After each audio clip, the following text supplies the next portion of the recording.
Señoras y señores, aquí comienza Minuto 1 en la pantalla de C5N. Hoy más que nunca, la realidad. Lo que otros no te van a contar, lo que otros te van a tapar para que no se conozca, aquí te lo vamos a contar. En un día realmente con dos noticias que también van muy bien con el hashtag con el que nos podés acompañar a partir de este momento. Inundemos hoy, explotemos, hagamos saber al mundo que hay una corte que ha dejado la puerta abierta a los genocidas para que caminen a la par nuestra por las calles, que acompaña la decisión de un gobierno que quiere borrar de un plumazo con eso que la historia y que la sociedad argentina lo ha puesto durante todos estos últimos años como una política de Estado y que el gobierno de Cambiemos ahora quiere borrar. Memoria, verdad y justicia. Bien lo dijo hoy Estela Carlotto. Nos quieren borrar la memoria. Y vienen en esta restauración conservadora. Se suma hoy la nueva mayoría automática de la Corte Macrista, donde sorprenden, donde la Corte abandona una tradición en esta materia, abandona lo que ella misma ha escrito y libera. Bueno, enseguida nos vamos a estar ocupando de este tema en profundidad, como merece, porque realmente hay que tratarlo y hay que analizarlo. Pero estamos con este otro tema, que recién lo hablábamos. Un fiscal en la provincia de Buenos Aires, que hace 5 días dice por todos los medios: me están amenazando de muerte, han amenazado a mi familia, están cerca mío. Hoy le ingresan al despacho, casi lo ahorcan, lo agarran por la espalda, lo dejan maniatado de pies y de manos, le escriben antes de irse, por ver si podemos por favor poner la imagen de la advertencia que le dejan en su despacho.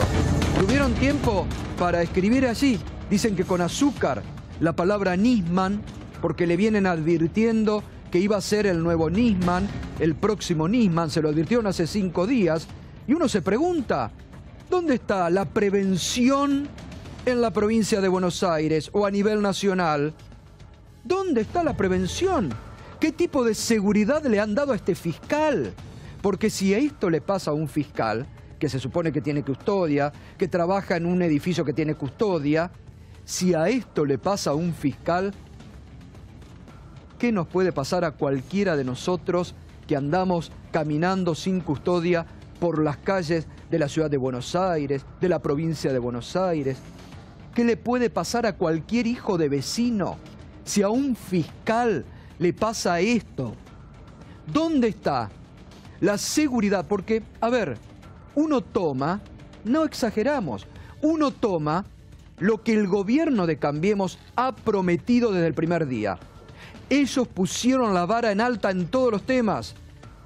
Con este tema de la seguridad, ellos dijeron: no nos va a pasar lo mismo que les pasó al gobierno anterior. Y casi matan a un fiscal en su despacho, cumpliendo su rol de funcionario público. ¿Dónde está la seguridad? Uno se pregunta. Tiene que haber una respuesta del Estado frente a este hecho de gravedad inusitado que pasó. Ahí estaban las imágenes también hoy que mostró en el diario en exclusiva del despacho. Cómo ingresaron realmente.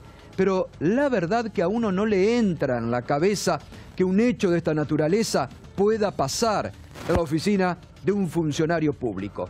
5 días había advertido y había ya adelantado que lo tenían amenazado. Gato, no hicieron nada. Gato, perdón, hace 5 días le habían pegado. Sí, le habían pegado 2 hombres con una mujer que hacía de campana. No es que solamente lo habían amenazado, lo habían fajado. Sí, sí. Ahí están las imágenes del despacho del fiscal Cartasegna, de él se trata, que está internado en estos momentos. Está internado, recién escuchaban ustedes el parte médico, por suerte fuera de peligro, pero está bajo un estado de conmoción, de shock emocional, porque un tipo entró así, como Pancho por su casa, al despacho del fiscal, lo agarró de atrás intentó ahorcarlo, es decir, que iba con el propósito de matarlo. ¿Y nadie lo vio? ¿Qué dejaron? ¿Una zona liberada? ¿Dónde está la complicidad de quién ha tenido? Realmente es un hecho de una gravedad institucional inusitada. Por eso nos puede acompañar con el hashtag abominable, es un hecho abominable, realmente. Darío Villarruel nos acompaña en esta noche porque tenemos para hablar también enseguida el tema de este fallo bochornoso de la Suprema Corte de Justicia, que ya nos metemos. ¿Qué crees que pasa? Vos que conocés los pasillos tribunales. A ver, me cuesta creer, lo hablábamos recién, uno va a un despacho de un juez, de un fiscal acá, te hacen pasar por el escáner, te hacen pasar por los documentos, entregar. Puede entrar cualquiera como Juan Pancho por su casa. Sí, los colegas periodistas que nos están viendo, acá los colegas que están con nosotros, saben que una entrevista con un juez o con un fiscal a cualquier horario implica, primero, pedir autorización para entrar, y si es después de la hora de tribunal, está cerrado. Te tienen que abrir la puerta, te acompañan, y obviamente alguno te acompaña directamente al despacho del fiscal. ¿Qué pasó? Y además todos los que están ahí, los policías conocen a todos los empleados, a todos los funcionarios. ¿Qué pasó? Miraron para otro lado, nadie lo protegió, porque la verdad es muy llamativo. Y de ser así, la verdad estamos todos en peligro. Cualquier persona que va a un lugar... daría la impresión que hubo una zona liberada. Darío, acá hubo una zona liberada, evidentemente, para ir a cumplir un rol que era matar al fiscal en su despacho. Y más teniendo en cuenta, como decía recién nuestro compañero, que ya había habido una amenaza previa. Yo no sé si le dieron custodia o no, si él quiso aceptar o no. Pero aunque no acepte, por obligación, el Estado le tiene que proporcionar una red de seguridad. Tenía custodia en la puerta de su despacho. Recordemos que es la fiscalía que funciona en La Plata. Sí, que no es en tribunales como Dropí, sino que es en La Plata. Tenía custodia en la puerta, y lo que dicen los custodios, las 5 personas que estaban asignadas a la custodia, es que no vieron a nadie. Es un fantasma. ¿Y si entra un tipo con un arma y le pega un tiro? No, por eso, es un fantasma entonces. Bueno, y el otro hecho que realmente es muy preocupante es esta decisión que tomó hoy el fallo de la Suprema Corte de Justicia de la Nación, que deja en libertad a un genocida. ¿De quién se trata? Vamos a ver de quién se trata justamente el genocida beneficiado con este fallo, donde la Corte borra realmente con toda una tradición en materia de derechos humanos en la Argentina. Se trata de Luis Muiña, el represor beneficiado. Fue partícipe de un comando paramilitar denominado SWAT, que operó en el Chalet, el centro de detención clandestino, dentro del Hospital Posada. Está condenado por el secuestro de 5 empleados del centro de salud. Bueno, la Corte ha cambiado lo que venía...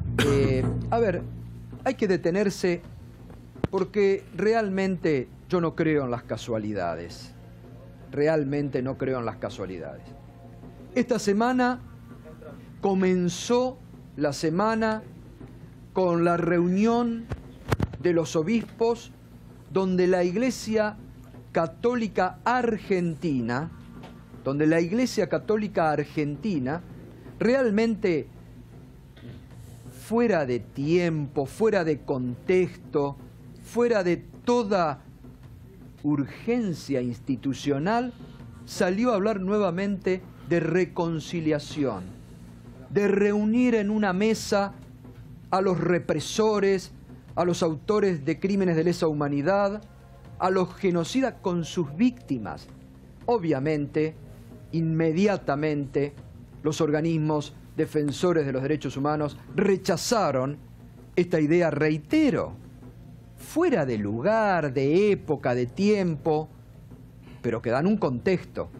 Porque hay sectores que desde que asumió el gobierno de Mauricio Macri vienen bregando por esto que ha hecho la Corte ahora, por las prisiones domiciliarias a genocidas que ha comenzado a dar. Hay un mensaje muy fuerte. El gobierno está dando mensajes permanentes de desconocer los 30.000 de desaparecidos, el presidente hablando del curro de los derechos humanos, lo pérfido diciendo que todo fue mentira, que se arregló en una mesa para cobrar las indemnizaciones, subestimando, menospreciando lo que fue la dictadura en la República Argentina. Entonces, hay un clima de época y pareciera que la Corte se suma justo, casualidad, a la semana en que los obispos argentinos, ahora sí, ya tenían una distancia sideral del Papa Francisco, y uno de los motivos por los que Francisco no viene a la Argentina es por los obispos argentinos. Ahora se pusieron realmente años luz del Papa, porque era, hoy me lo dijeron de altas fuentes vaticanas, el Papa ni siquiera estaba al tanto de este llamamiento que iban a hacer los obispos, ni tampoco compartía el momento elegido. De por sí, ya el Papa había manifestado su enojo porque altas autoridades habían ido a visitar eclesiásticas a un genocida recientemente. Entonces se da en este contexto el fallo de la Corte. Reitero, ¿es la nueva mayoría? Me pregunto, ¿es la nueva mayoría automática? ¿Sorprende, Darío, el voto de Elena Hayton de Nolasco?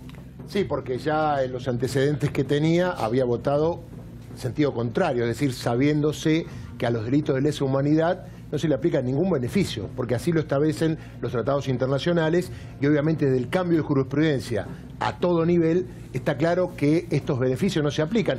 Pero hay dos cuestiones, Gato, para que la gente entienda. Uno es el tema de lesa humanidad. Sí. Si usted quiere lo podemos discutir o no. Pero el otro tema es que esta ley, que rigió desde el 94 hasta el 2001, no tiene nada que ver con estos acusados. Sacaron algo del archivo y porque obviamente la defensa lo pidió, que en los otros casos se rechazó siempre, porque muchos jueces dijeron, está bien, la ley existió, pero usted, señor, en ese momento no estaba acusado de nada, con lo cual no se le puede aplicar. Entonces, el tema del 2x1 es para aquellos que cumplieron prisión en ese momento con la vigencia de la ley. En este caso, hay dos cuestiones repudiables. Uno es el tema de lesa humanidad, que si quiere lo podemos discutir, aquellos que dicen que no son delitos de lesa humanidad, y el otro es el tema de que esta ley, aunque sea más benigna, no se puede aplicar, porque ahora cualquiera puede plantear la ley más benigna porque en algún momento existió y entonces aplíquemela ahora. Darío, es una barbaridad. Darío, corregime. El Tribunal Oral 2 le había dado el beneficio del 2x1. Después, en Cámara, se lo rechazaron. No, al revés. Exacto, el Tribunal Oral le dio y la Cámara de Casación rechazó. Y por eso fueron en queja. Un día negro para la justicia. Digamos que también hay una mirada ambivalente en muchos estratos de la justicia. Claro. Pero está discutido. Hay muchas cámaras o salas. Tengo alguna idea de por qué Hayton cambia el voto. A ver, Rodolfo Tailade. Porque es una devolución de gentileza de lo que pasó hace un mes y medio. Elena Hayton de Nolasco superó la edad de 75 años, inició una demanda contra el Estado Nacional en contra de la validez de la cláusula constitucional, y el Estado, o el gobierno, representando al Estado, primero se opuso. Y cuando el juez falla a favor de Elena Hayton, el Estado no apela. No apeló, es verdad. No apela. 10 días después viene el fallo Schifrin, o sea, no hay, como decías recién Gustavo, no hay casualidades en esto. Y me parece que Hayton de Nolasco está pagando esa gentileza que tuvo el gobierno de dejarla en la Corte Suprema, inclusive incumpliendo algunos acuerdos políticos que en su momento planteó en el Senado para ampliar la Corte, estas cosas que le pidió a los senadores del peronismo para que votaran a los dos jueces que hoy encabezan de alguna manera esta nueva doctrina de la Corte. Así que creo que hay que encontrar por ahí las razones por las cuales la doctora Hayton cambió. Y ahora seguimos. Habló Estela Carlotto hoy muy enojada, muy molesta, realmente muy dolida por esto que realmente es abominable, como ella lo calificó. Decía esto. Estamos en un país de trastornados. Lamento por la señora Nolasco porque creo que si vivimos bajo presiones para mantener el estatus, que pongan un kiosco y que vendan, qué sé yo, golosinas. No sirve para nosotros eso. Eso es una estafa a la moral social. Nos están destruyendo en esta gestión de gobierno, no solamente en la economía, sino en la parte moral, en la parte de esta conciencia cívica que hemos tomado en los últimos tiempos para defender lo que hay que defender. Pero ¿para qué están? Es tremendo, ¿no? En esta lucha que tanto falta todavía, que tengamos estos retrocesos, pero terriblemente enormes para una justicia impura, no sé cómo gratularla. Realmente nos quieren borrar de la historia, hacer una historia nueva, con otro lenguaje, y la timbreada, y el vecino, y los globitos de color. Entonces no, así no es. Ahora quiere fusilarnos, porque esa es la palabra que me sale, en una cosa tan terrible como es esto de 2 por 1. No, yo no sé con qué vamos a despertar mañana, eso es lo tremendo, ¿no? Ahora, yo les mando un mensaje directo a estos personajes de la Corte y al gobierno. Nosotros no vamos a parar. Yo me enojo ahora, pero ya después me calmo y dentro de un rato pienso qué más tengo que hacer para desbaratar todo esto.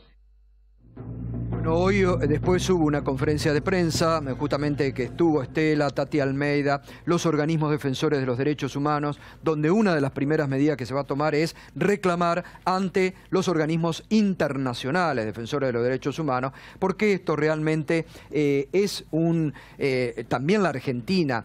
Ya con lo de Milagro Sala es una mancha para la historia de los derechos humanos en la Argentina, porque desde la época de la dictadura que la Comisión Interamericana de Derechos Humanos no había vuelto a posar los ojos sobre la Argentina como lo volvió a hacer por la situación de Milagro Sala. Ahora, fíjese usted la doble vara de la justicia argentina. Los genocidas van a su casa, los genocidas van a poder caminar tranquilos por las calles de la Argentina, y Milagro Sala está detenida arbitrariamente porque el emperador Gerardo Morales I de Jujuy así lo ha determinado. Y según el presidente Macri, porque a la mayoría de los argentinos les parece que cometió delitos por los que tiene que estar presa. Así estamos en la Argentina de hoy. Esta es la justicia que tenemos en la Argentina de hoy. Habló el secretario de Derechos Humanos, obviamente celebrando el fallo de la Corte. ¿Vos estás de acuerdo con lo que decidió hoy la Corte Suprema? Yo acato lo que dijo la Corte Suprema, lo dije en todo momento, que los derechos humanos son para ser cumplidos por todos por igual. Claro. Y si los jueces consideraron, que son los que tienen la potestad, que el marco legal permitía esto, tengo que respetarlo. Pero no te estoy preguntando si lo respetás o no, sino... ¿Estás de acuerdo? Digo, ¿vos compartís? Sí, yo estoy de acuerdo, te estoy diciendo, yo estoy de acuerdo.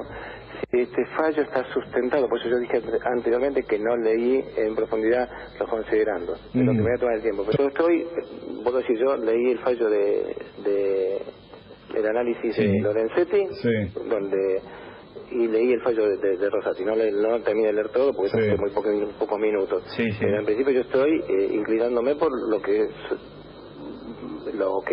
afirmaron los tres jueces. O sea que vos compartís, digamos, la decisión de la Corte Suprema de aplicar el beneficio del 2 por 1 para prisión en caso de delito de lesa humanidad. Sí. Bueno, obvio, festeja el gobierno porque va de acuerdo a sus ideas, festejan los genocidas y festejó Cecilia Pando. Mire. Excelente fallo de la Corte, puso Cecilia Pando. Festejan todos, ¿no? Festeja el gobierno, festeja Cecilia Pando, festejan los genocidas.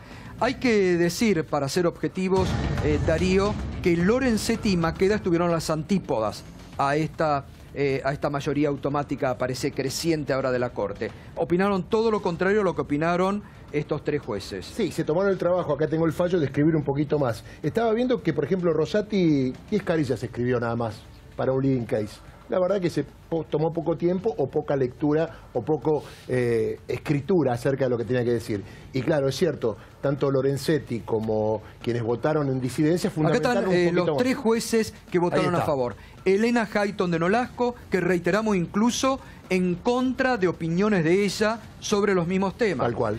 Carlos Rosenkrantz, propuesto por el gobierno. Horacio Rosati, propuesto también por el gobierno, pero por Elisa Carrió. Los dos nuevos jueces puestos en la era Macri son los que votaron en este fallo escandaloso. Pregunte, Heller. A Villarroel, porque yo no soy abogado. Hayton de Nolasco cambió su fallo. Es No, decir, en otros casos similares, en casos similares votó de otra manera. Exactamente. Es decir, Sí. podría pasar otra vez que vuelva a votar al revés. Es la teoría Groucho Marx. Digamos, claro, sí, Es sí. la teoría Groucho Marx. Tengo unos principios, pero si no le gusta, tengo... Yo lo planteo porque me Pero yo digo desconcierta acá- más todavía. Carlos, ¿querés decir que puede haber prevaricato? Yo lo digo porque algo así. Eso puede digo. haber. Puede haber un pedido, está vos, Carlos, diputado nacional, Rodolfo Tailá, diputado nacional. ¿Puede haber pedidos de juicio político por esto? Bueno, claramente puede haber.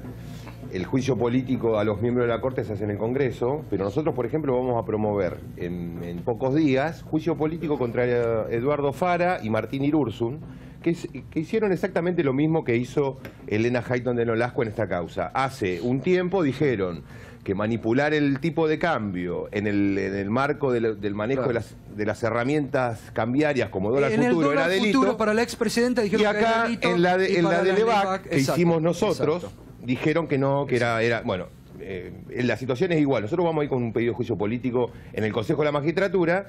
En el caso de Hayton de Nolasco y de los otros miembros de la Corte, el ámbito es otro, pero claramente sí, por supuesto que puede haber mal desempeño.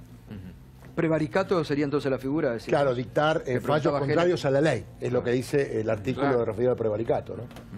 Gustavo, Sí, Claudio Lozano. me parece que en relación a lo que dijo Estela hay un punto importante. Digo, si en la dictadura se combinó endeudamiento con genocidio, acá estamos combinando endeudamiento con liberación. Con de impunidad. genocidas. Porque la dictadura era Entonces, cívico-militar. El enfoque económico que tenía, Claro. que tiene este gobierno es el enfoque económico que tenía la dictadura. Acá no hay casualidad. Y respecto al punto que vos marcaste me parece muy importante, porque la verdad que lo de la iglesia es inentendible en este contexto. Digo, en todos los planos la reconciliación supone verdad y justicia. Acá en la Argentina todavía no sabemos qué pasó con Jorge Julio López. Claro. La verdad falta. Hubo 600 centros clandestinos de detención y aún con el avance que existió en materia de juicios no tenemos ni un detenido por centro.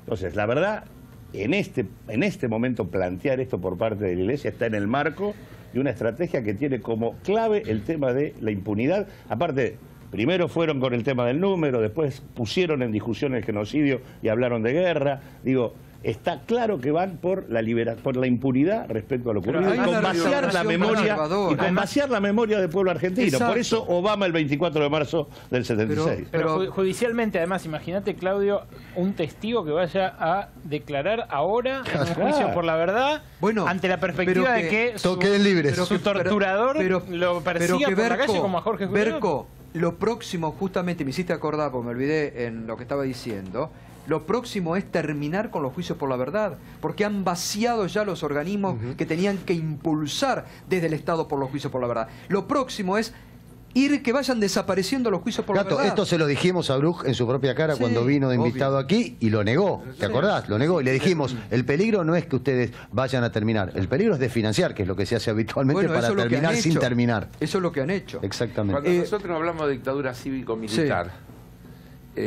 tenemos que tener siempre presente que lo cívico eran los intereses de los grupos económicos que estaban protegidos o que necesitaban de esa dictadura y de ese genocidio para llevar adelante sus políticas. Y la realidad es que la mayoría de esos grupos económicos son los que hoy están formando parte de los esquemas de poder, sus famosos CEOs, sus representantes, sus funcionarios, forman parte de la estructura de gobierno hoy. Entonces, no es tan raro, uno digamos, puede llegar a entenderle esa lógica, porque en definitiva, de alguna manera, se están autoprotegiendo. Claro, si el siguiente paso era ir a buscar a la gente civil que fue la que respaldó la dictadura. Exactamente. Son dos modelos. Claro. El fallo de la Corte o Néstor Kirchner bajando el cuadro de Videla en el colegio militar. Yo creo que son perfectamente imágenes que nos permiten ubicar claramente los dos modelos. Ricardo Forster, Poco honor le hacen a eso. Ricardo Forster, que también está invitado esta noche. Ricardo, quiero escuchar una reflexión tuya. A ver, creo que esto hay que leerlo en relación a lo que ha sucedido en la Argentina en los últimos años.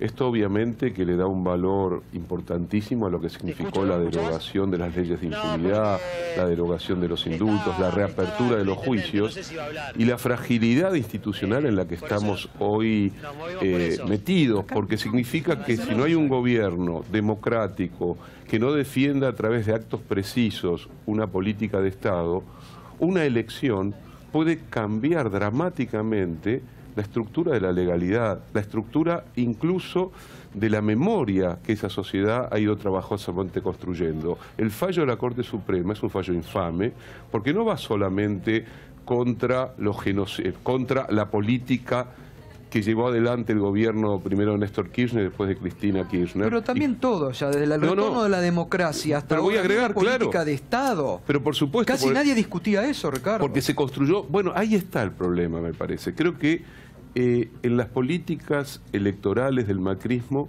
está la necesidad de construir un núcleo duro de una derecha que siempre persistió en la Argentina, claro, más sectores que otro van relato, otro relato, y este fallo tiene que ver con esto, la historia completa. Abruj, lo que dice Abruj es muy claro, los derechos humanos son para todos. Claro. Es una abstracción. Es una simplificación, absolutamente. No, es una bestialidad, no una simplificación. Pero es una simplificación. A ver, no subestimemos de nuevo a la forma de operar del macrismo. Bestial. Claro. Bueno, está Hacemos bien. una buena cita. Está bien. Pero ellos antes lo decían en función de las víctimas, no en función de los victimarios. Exactamente. O sea, es raro que en este caso... Pero ellos son la genealogía de los victimarios. Ellos vienen, Carlos lo expresaba muy bien, ellos vienen de esa concepción del país. Fueron parte de una estrategia de destrucción económica, social, política, cultural y de los cuerpos también. Son los herederos, son los hijos en muchos casos, son los que heredaron las empresas. Además, Ricardo, La Nación, por ejemplo, viene editorializando hace un montón de tiempo. Desde el día después que asumió Macri. Así es. Hoy está emocionada La Nación. Así es. ¿Sí? Y la aparición de todos esos fenómenos, lo pérfido, todas esas cosas que han venido pasando, no son casuales. Ni la declaración de la Iglesia de estos días, todo forma parte de la misma cosa. Yo creo que una vez más ahí uno puede ver un plan sistemático y uno puede ver en definitiva el rol que juegan incluso los medios, que primero son los que marcan la cancha y luego como van apareciendo los distintos actores que van nutriendo esa cancha hasta que se llega al momento de la ejecución de la medida, para lo cual antes se creó también todo un clima de discusión y de búsqueda de determinada legitimidad. Claro. Ahora, en esta línea que planteabas vos, Carlos, Ricardo, esto que está clarísimo, vienen por una restauración, ¿no? Claudio, vos también lo estabas marcando. Todo le va cerrando, la justicia, la iglesia, lo económico, ¿no?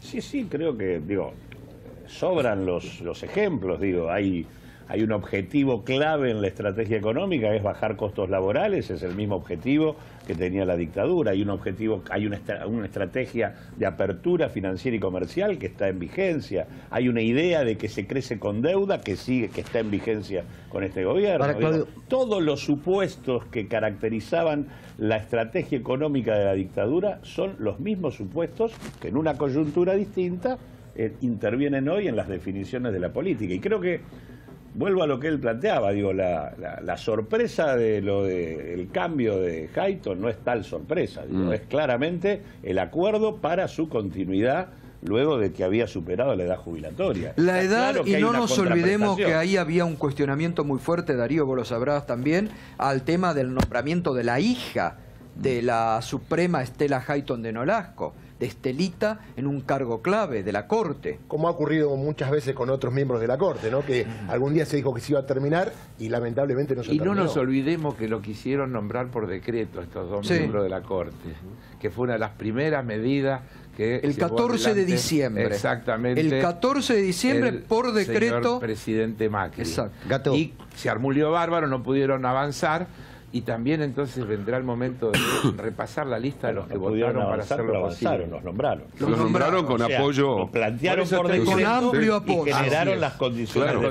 Con amplio apoyo del Senado. Exactamente. Mañana va a ser interesante. Mañana va a ser interesante. En realidad, todas las definiciones tomadas por Macri han tenido consenso institucional parlamentario extendido en el resto de las fuerzas en diferentes variantes del PJ. Macri es una experiencia muy singular. Ganó en la alianza Cambiemos con la Unión Cívica Radical y gobierna con el Partido Justicialista. Ahora, qué sintomático que la Unión Cívica Radical esté acompañando políticas que van en contra de lo que han venido pregonando, porque este tema los toca muy cercanamente también, ¿no? Me parece que ya hay radicales que hace mucho tiempo que están alejados de cualquier recuerdo de lo que fue lo mejor del alfonsinismo. Si uno piensa en Alfonsín, en el gran Alfonsín, piensa inmediatamente en la CONADEP, en el juicio de las juntas, en la paz con Chile, en la ley de divorcio. ¿Qué tiene que ver el radicalismo aliado al neoliberalismo más absoluto en la Argentina con esa tradición? Yo creo que tiene que ver quizás con otra tradición, que es inscribirse en lo que vos llamás una restauración conservadora. En el caso de los justicialistas que acompañan esta experiencia. Ahí diría, yo creo que hay que hacer la misma situación. Sí, claro, hay que hacer una diferencia importante. Uno dice justicialistas y tiene el Frente Renovador, esa derecha del peronismo que operó siempre horriblemente a lo largo de muchas décadas en la Argentina. La Cámara de Diputados se han escindido. Se han escindido, claro, no es todo lo mismo. Por eso dije las diferentes variantes, estoy hablando de Massa, de Bocio, de Pichetto, de Ortubey, de la Sota, de diferentes variantes del Partido Justicialista. Totalmente. Efectivamente han acompañado con sus legisladores buena parte de las definiciones. Ahora, mañana va a ser interesante leer las columnas de los grandes editorialistas de La Nación, de Clarín y de otros medios de derecha, porque recuerdan que el 2x1 cayó por presión mediática cuando se liberaba a gente que salía en libertad condicional porque se le asignaba el 2x1.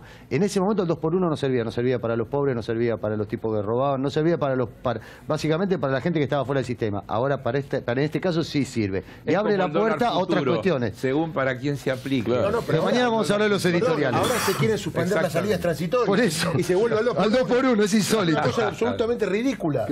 Y estos son genocidas, los otros son ladrones de la calle. Bueno, uno diría que esa es la verdad, entre comillas, de la justicia en la Argentina. La arbitrariedad, la discrecionalidad, la doble vara. Para los que tienen poder o riqueza, la justicia siempre opera favorablemente cuando no tiene presiones del poder político. Esta es una diferencia clave. Durante 12 años tuvieron presiones de un poder político que planteó una política de derechos humanos. En este último año y medio, la presión va a modificar esa política de derechos humanos y que la justicia actúe como siempre actuó en la Argentina, en beneficio de los grupos poderosos. Ahora, Ricardo, ¿vos creés que se puede, así de un plumazo y a través de un nuevo gobierno, borrar con una política que está muy metida en el seno de la sociedad, de memoria, de verdad y justicia, bajo ningún costo? No, yo te diría, a ver, yo creo que la década de los 90 fue muy dura para los movimientos de derechos humanos. Ir a las movilizaciones era encontrarse con el grupo de siempre, pero no había logrado meterse profundamente en el tejido de la sociedad. En estos últimos años creo que se expandió el discurso de los derechos humanos. Cada 24 de marzo, y el último fue impresionante,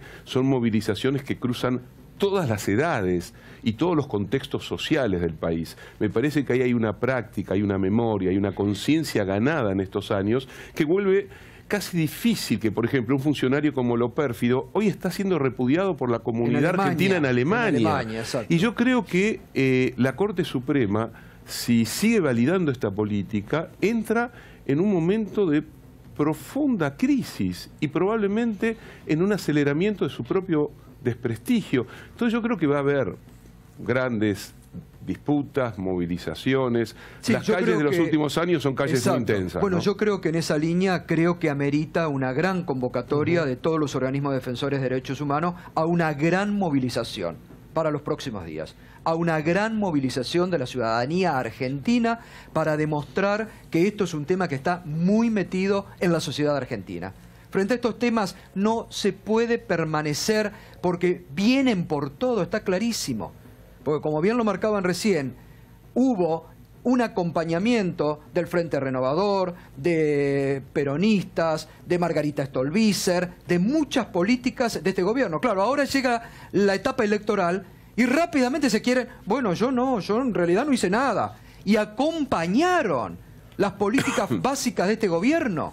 Entonces, ahí también la sociedad tiene que estar atenta a los comportamientos de una dirigencia política ambigua, acomodaticia, que acompañó muchos de estos procesos en este año y medio. Porque en el tema quiero volver a lo del fiscal, que es otro hecho grave. Tailade, a ustedes les decían por poco que la expresidenta había apretado el gatillo y matado a Nisman y que a ellos no les iba a pasar. Sí, pero por ahí esas son frases para la tribuna. Hay cosas mucho peores, como por ejemplo que el Consejo de la Magistratura de la Nación, que es el encargado de proponer las ternas para jueces y remover a los jueces, el oficialismo se robó una banca. Hoy el diputado Pablo Tonelli ocupa ilegítimamente una banca en el Consejo de la Magistratura, que además son 13, no es que estamos hablando de la Cámara de Diputados donde hay 257, acá hay 13, son 13 consejeros, y el doctor Tonelli está sentado en el Consejo de la Magistratura porque nos robó literalmente una banca que tenía el Frente para la Victoria hasta el 2018. Con esa mayoría están apretando jueces y ayer o en el fin de semana vimos una nueva expresión más, la de Canicova Corral, diciendo que lo están apretando. Pero ¿cómo le roban una banca? Digo, bueno, me gustaría saber el sistema. Bueno, el responsable de esto es el presidente de la Cámara de Diputados, Emilio Monzó, que es la última firma que tiene que decir el representante de diputados en el Consejo es fulanito de tal. Y nosotros teníamos un consejero que por terminar el mandato tenía que ser reemplazado por otro diputado del Frente para la Victoria, y en ese momento Monzó armó una mayoría circunstancial, porque no era un bloque, sino era una serie de fuerzas políticas, y directamente, así como quisieron nombrar por decreto a 2 ministros de la Corte, en donde cada uno decía, no, pero ¿cómo puede ser semejante barbaridad? Bueno, y siguieron, avanzaron hasta que se dieron cuenta que... Ahora, en este caso avanzaron. Pero digo, en materia de seguridad, a este fiscal, donde entra un tipo a su despacho, le agarra del cogote, lo quiere matar ahí mismo, digo, es un hecho de inseguridad tremendo institucionalmente. Sí, me parece que hay una clara complicidad de la policía y del Poder Judicial. Entonces, ¿que hubo zona liberada? No sé, pero para mí sí. Cada uno de nosotros alguna vez entró a un tribunal, ¿no? Por alguna claramente. Pero sin eso no ocurre. Sí, es un hecho policial, pero que no es un hecho policial que no está fuera del contexto en donde el gobierno está apretando a los jueces, está hostigando a jueces, a fiscales, es permanente. Todos los días tenemos declaraciones de jueces. La jueza que falló en el tema del convenio bancario. Juicio político. Cada juez que falla en Martina Ford le pusieron una granada por haber fallado en contra del gobierno. Tarifazo. Juicio político. Por eso ese robo de ese voto no es cualquier voto. Es muy importante. Es la llave para tener bajo amenaza a todo el sistema judicial, diciéndole, y por eso actúan como actúan. Cualquier fallo que no le conviene, juicio político. Hoy el gobierno está mostrando que en el Consejo de la Magistratura tiene los votos para hacer lo que quiera a partir de ese acto ilegal. Y está mostrando que la Corte está alineada con esta nueva mayoría, con lo cual, ¿qué seguridad pueden tener jueces? Después podemos hablar un año de lo que está haciendo la Corte, birlándole o suprimiéndole facultades de investigación a los jueces federales, pero digamos, el montado o el montaje, perdón, de una estructura de inteligencia dentro de la Corte. Hace minutos... es decir, es peligroso el momento. Hace minutos, mientras ya habíamos iniciado el programa, se comunicaron voceros del Ministerio de Seguridad bonaerense para decir que el edificio de la Fiscalía está custodiado por el Servicio Penitenciario bonaerense, que depende del Ministerio de Justicia. Bueno, no de ellos. Bueno, pará, te termino de contar. Son del mismo gobierno. Exacto. Bueno, son del mismo gobierno, tienen la misma responsabilidad. Esto habla, Gato, de una interna. Por lo menos rispideces entre ministerios. Los que tenían que cuidar a los granatas estaban en el edificio. Se pasan la justicia de Gustavo Ferrari. Por eso, ¿pero de quién depende? De la gobernadora Vidal. ¿Y cuál es la diferencia? No, ninguna. Te digo no, bueno, estamos puntualizando, claro. No, pero yo trato de entender. Estoy brindando la información. Lo que argumenta el Ministerio de Seguridad de Cristian Ritondo es que la bonaerense cuida con 2 custodios al fiscal y que esos 2 custodios habían sido relevados por decisión del fiscal a las 15 horas. Eso, insisto, es lo que dice el Ministerio de Seguridad bonaerense. Y que el Servicio Penitenciario bonaerense debía custodiar el edificio como lo hace siempre, y que no tienen claro si entró alguien o no. Es decir, que el fiscal se autogeneró la zona liberada. Entonces están queriendo decir que el fiscal tiene la culpa. Están queriendo decir que el fiscal tiene la culpa. Están sugiriendo, sí. Bueno, pero ¿quién tiene que proveernos de seguridad? A ver, me parece que... ¿quién tiene que proveernos de seguridad? Información oficial. ¿Quién tiene que proveernos de seguridad? ¿Cada uno? ¿Cada uno de nosotros no tenemos que proveernos de seguridad? Está claro que es la obligación del Estado, en cualquiera de esas excepciones. Muchachos. Pero acá también está claro... Las internas entre ustedes difieran las entre ustedes. La privatización es la seguridad privada. Claro. Entonces, bueno, hay servicios de distinta categoría. Sí, pero acá... Así que digo, obviamente desde una perspectiva del interés público es el Estado el que tiene que hacerse cargo de la seguridad, pero eso es lo que está en debate. También hay educación privada, salud... Pero la segmentación de todos los servicios es la característica de la Argentina actual. El macrismo va por una transformación profunda de las estructuras del país. En un año y pico endeudó todo lo que ya conocemos. Cambia la matriz, pero para lograr eso necesita varias cosas y varias ayudas.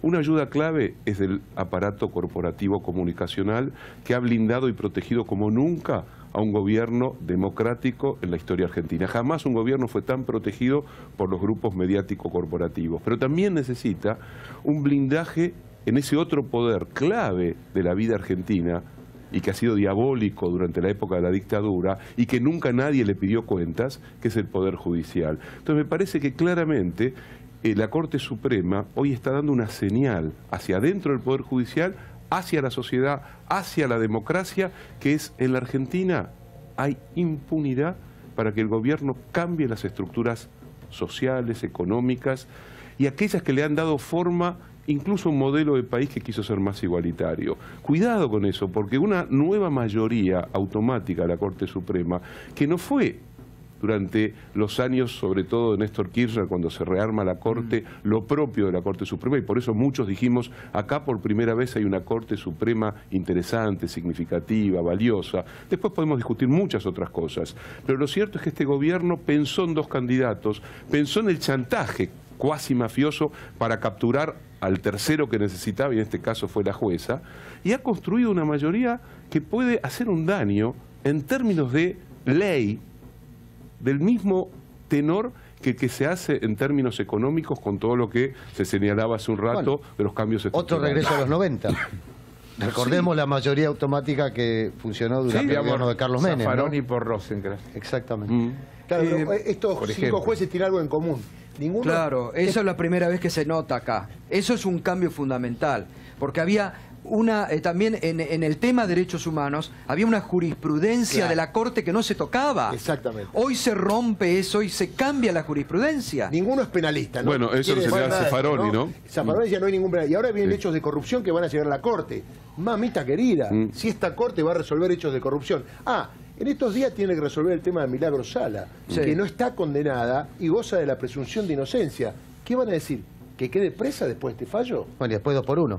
Y aparte hay que recordar también que se están dando una serie de fallos que están otra vez retrocediendo en el tema de la libertad y la democracia sindical, que la Corte también había planteado en la etapa anterior y que se está retrocediendo. Hemos llegado a situaciones como intervención de un sindicato.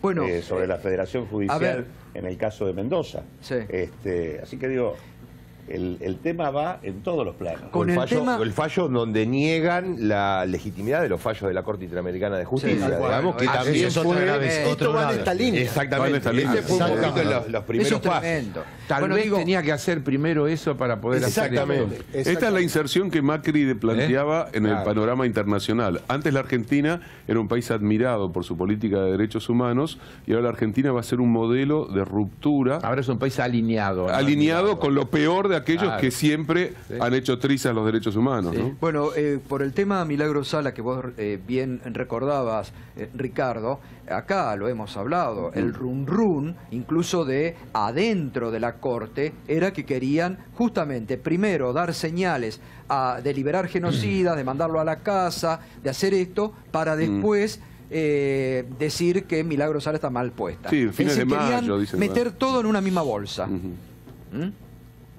¿No? Recordar al esquema de los indultos de Menem. Bueno, querían meter a todo en la misma bolsa. Además, en este fallo, este represor está en libertad.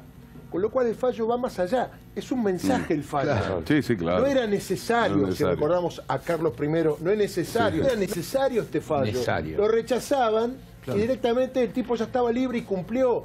¿Por qué dar vuelta?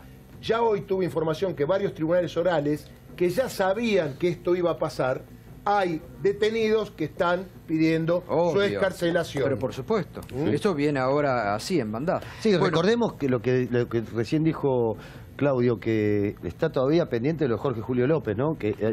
Y Echecolás acaban de darle la prisión domiciliaria, que es el principal responsable de la desaparición de Jorge Julio López. Todavía no se la dieron, todavía no está efectiva, pero ya fue... Todavía que estaba pendiente, que es el tema de la agregación de los juicios por centro clandestino de detención, la posibilidad de que los testigos no tengan que ir declarando juicio por juicio, sino que su declaración que tengan miedo. Para todo, todo ese tipo de cosas que no se hicieron y que están pendientes. Con esto... Pero la Corte tiene cajoneado el expediente Blaquier. Bueno, estaba pensando justo en la palabra Blaquier, hablamos de Morales como gobernador. La Corte tiene cajoneado Blaquier, ¿por qué no saca, así como le da la posibilidad a los genocidas que se vayan a su casa, por qué la Corte no muestra ahora también el expediente Blaquier y lo trata? Típico de los grupos económicos que yo hablaba hace un rato. Pero lo tiene que tratar la Corte. Con el azúcar de Blaquier deben haber puesto la palabra Nisman en el despacho del fiscal maniatado. Bueno, hay otro tema que hemos venido tratando por estas horas, escandaloso, a partir de dos fallos de la fiscal Boquín, que realmente primero paró la autocondonación de deuda que el gobierno quería hacerle al grupo Macri de la deuda del correo, y en las últimas horas el nuevo fallo de la fiscal Boquín que advierte sobre el vaciamiento que se estaba haciendo de esta instancia. Pero hoy Tailade me dijo que había más casos de autoperdón de deudas por parte del Estado a familia Macri. Nosotros tenemos detectado dos casos más. Uno está denunciado en la misma causa del correo, en el juzgado del doctor Lijo. Y el segundo caso lo estamos tratando, el primero que está denunciado es de una suma de 300.000 pesos. Es una multa que le cobró en ese momento la Comisión Nacional de Comunicaciones, después ASTIC y hoy ENACOM. Una multa por alguna irregularidad en el funcionamiento del correo, que tenía sentencia firme por casi 300.000 pesos, y luego del cambio de gobierno se presenta ya con el nuevo nombre, ENACOM, los nuevos abogados, y piden directamente el archivo del expediente. En su momento, hace un rato se lo pasé a la producción, el material está aportado al juzgado. Después detectamos otro un poquito más importante, de 500.000 pesos, pero me gustaría tener un documento antes de darlo a conocer. Pero sí lo que estoy haciendo es un relevamiento dentro de lo que se puede, de toda la administración pública, porque creo que no solamente Correo Argentino, lo que hemos detectado son dos, por un lado el perdón grande, digamos, en el concurso, y dos deudas menores, que también me lleva a alguna reflexión, ¿no? No perdonan, los Macri no perdonan, son feroces con el Estado, o sea, ni 300.000 pesos, también venga para acá. Prefieren correr el riesgo. Pero no hay plata chica. Pues se prefiere correr el riesgo, y vemos. Y yo invito a todos los trabajadores del Estado, de la administración pública, a que se pongan en contacto conmigo, con cualquier diputado, de la forma en que ellos entiendan, si tienen conocimiento de que los servicios jurídicos de cada ministerio están perdonando deudas. Nosotros tenemos ese dato y estamos consiguiendo. Ahora, Gustavo, te traje, creo que es interesante para varios de los que estamos acá, una sentencia de la justicia brasilera de 2005, donde declaran la quiebra de un frigorífico que administraba Macri.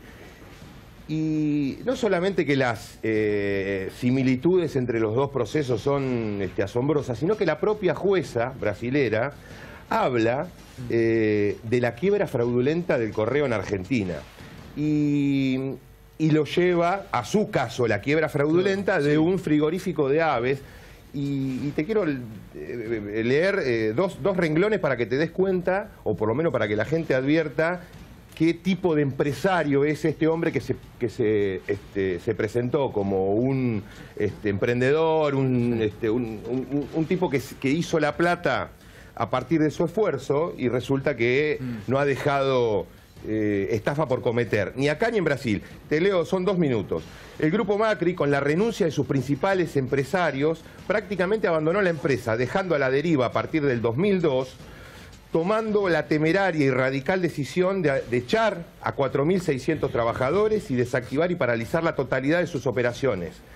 Actos inusitados con efectos letales sobre el valor del negocio, sobre sus obligaciones sociales para con la comunidad y la familia de sus trabajadores, con los miles de proveedores brasileros, un verdadero genocidio empresarial. Esta es la sentencia de Brasil, la voy a dejar, la voy a aportar a la causa del doctor Lijo, porque me parece que muestra un modus operandi hoy, Gato, global. 10 segundos. Hoy la Cámara que tramita, la Sala B de la Cámara que tramita el concurso, tomó otra decisión dilatoria. Le envió, en vez de enviar copia a la Auditoría General de la Nación, le envió el expediente completo a la Auditoría General de la Nación, sin haberle dado todavía vista a la fiscal Gabriela Boquín, a la cual consideran prácticamente una enemiga de la patria por haber descubierto todas estas maniobras. Todo para dilatar. O sea que se quedaron con copia. Es muy difícil encontrar otro resultado cuando vos tenés una colonización del aparato estatal por los intereses privados más concentrados. Muchas gracias a todos. Realmente, como siempre, enseguida venimos con el pase con Roberto Navarro.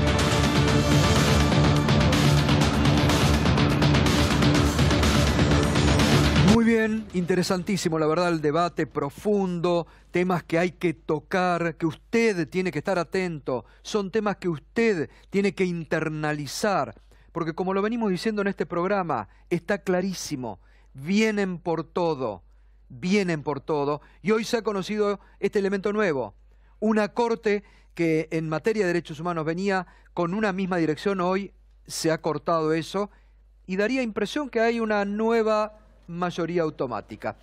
Ya estamos en la continuidad informativa de C5N. Roberto Navarro, buenas noches. Roberto. Gustavo, ¿qué tal? Digo, venimos en un clima en donde todos los días hablamos de economía, sigue habiendo una fuerte inflación, la hubo en abril, sigue habiendo caída de actividad y ahora nos encontramos con un problema institucional, porque ese graph que estamos viendo, un fiscal que queda maniatado dentro de una fiscalía y el tipo se fue por la ventana, hubo una zona liberada, hubo algo muy raro ahí, totalmente. Gustavo. ¿No Fíjate te parece? vos, mirá, Roberto, vos sabés que eso es lo que estuvimos planteando acá.